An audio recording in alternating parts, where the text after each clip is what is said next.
சிறிது சந்தேகம் இருந்தாலும் அட்வென்ச்சர் ஃபீல் காரணமாக எல்லோரும் ஒத்துக்கொண்டார்கள். கார் அந்த சின்ன வழிக்குள் திரும்பியது. ஆரம்பத்தில் எல்லாம் நார்மலாக இருந்தது.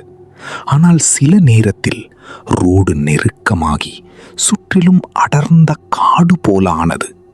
சிக்னல் போயிற்று. மியூசிக் நின்றது. ஒரு வித்தியாசமான அமைதி.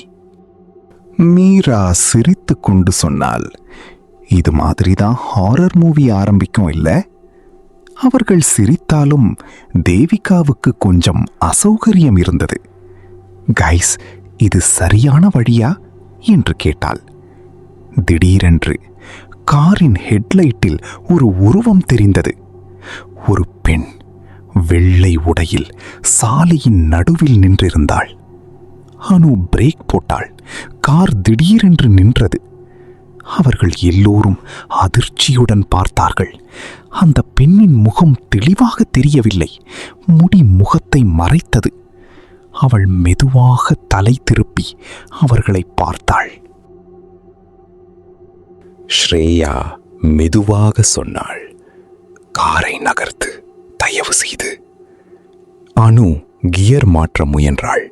ஆனால் கார் ஸ்டார்ட் ஆகவில்லை. அந்த பெண் மெதுவாக காரை அணுகி ஜன்னலை தட்டினாள்.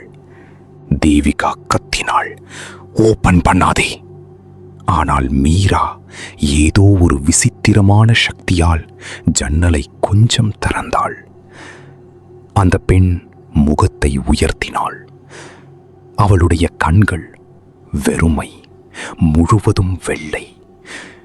அவள் மெதுவாக கேட்டாள், Why did you take this road? திடீரென்று காரின் லைட்ஸ் ஆஃப். முழு இருள். சில வினாடிகள் கழித்து லைட்ஸ் வந்தபோது அந்த பெண் எங்கும் இல்லை.